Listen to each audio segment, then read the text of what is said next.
This guy wear a very nice t-shirt. Because there are two words, it means bad guy. I'm a bad guy. Oh, bad guy? So are you from Beijing? Actually not, but I have stayed in Beijing for 18 years. Oh, okay. Where are you from? My home is about 2 hours from Beijing. In which province? Hebei. Oh, okay.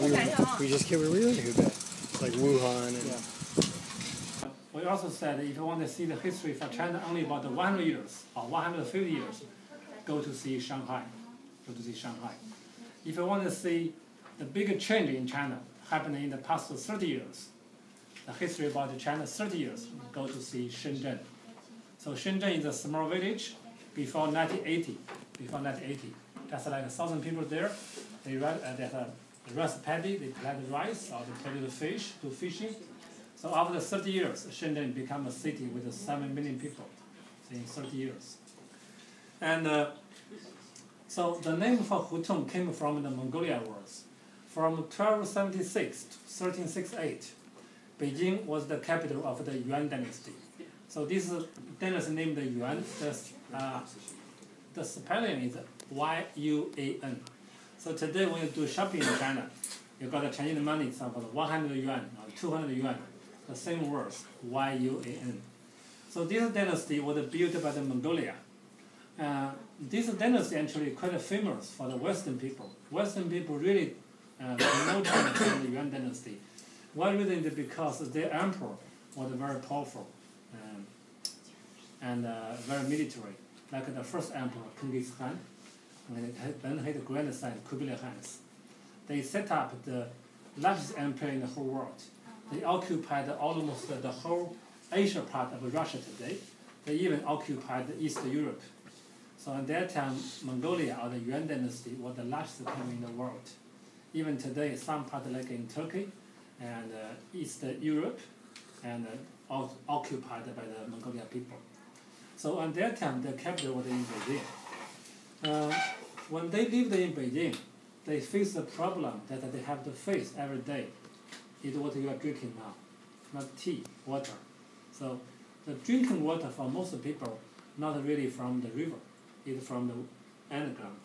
So they have to dig a well and get the water, draw the water from underground. That's we call the water well. But for most family, they cannot afford the money to build their private well. So today, most American kids, they never know the well because your water is just running water, the type of water. So in China, in the countryside, we still have a lot of wells. Can be 20 meters deep or even 30 meters deep. And so you take the water from the underground. And that's very popular in Beijing 100 years ago.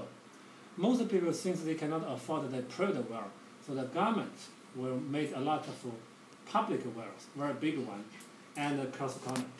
When there's a main street across street, they make a bigger one and a corner.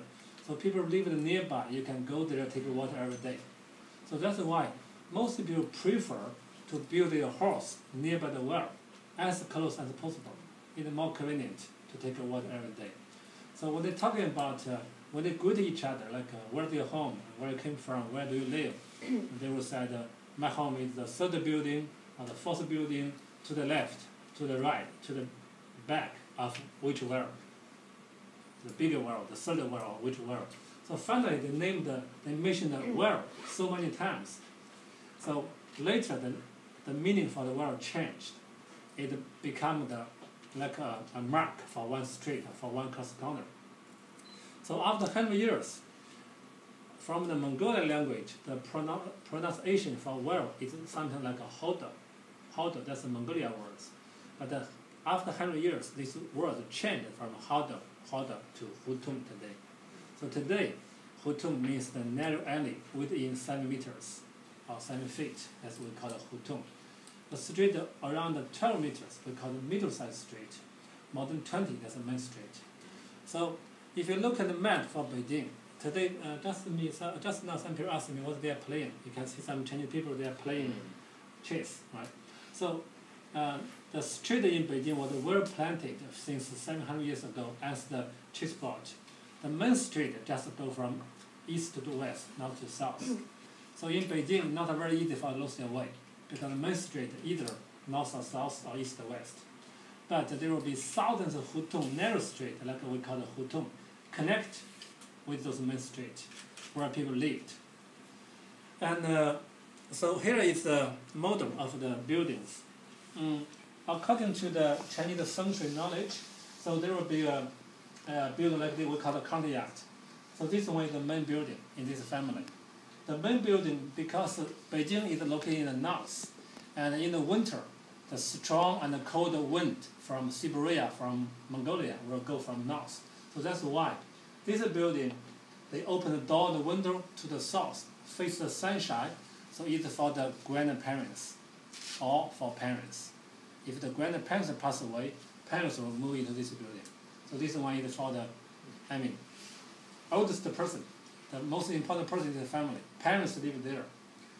And on this side, that's the north, east, west, south. Can you understand? So this side is for the son or boys that live there, and this side is for daughter. And here, they open the door, and the southeast corner.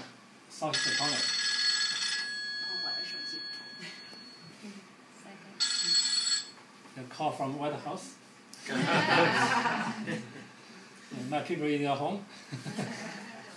So the door open and the southeast corner. So there will be some building like this. Their door window can only open inside. They cannot get too much sunshine to the room. So those rooms is cold and not very nice. So that's for the servants and the kitchens, bathroom. So bathroom, kitchen, and servants, they live there. So remember, that's for living. For the son and daughter, parents. And the back, sometimes they call storage. They keep something inside. And some rich family, they not only got one courtyard, they even have a second, even third. So at that time, ladies will live inside. Those places were just like a living room for visitors. But today, we have to sign in Beijing. It is very, very difficult to find a typical building like this. Mostly, a lot of people live together. They have no blood relation, just neighbors. So this one happened since 1950, when Beijing became the capital for China. So many armies, so many people live in Beijing. They cannot find so many places to live. So just share those rooms, stay together. Can be 5 or 6 families. Then they built some temporary building in the yard, so make the courtyard disappeared. It become just. So sometimes you can see from the door. You cannot see a big street or big open yard, just so many small buildings. Another reason because in 1976, there was also a big earthquake in China, 200 kilometers from Beijing. The city was totally damaged. So 230,000 people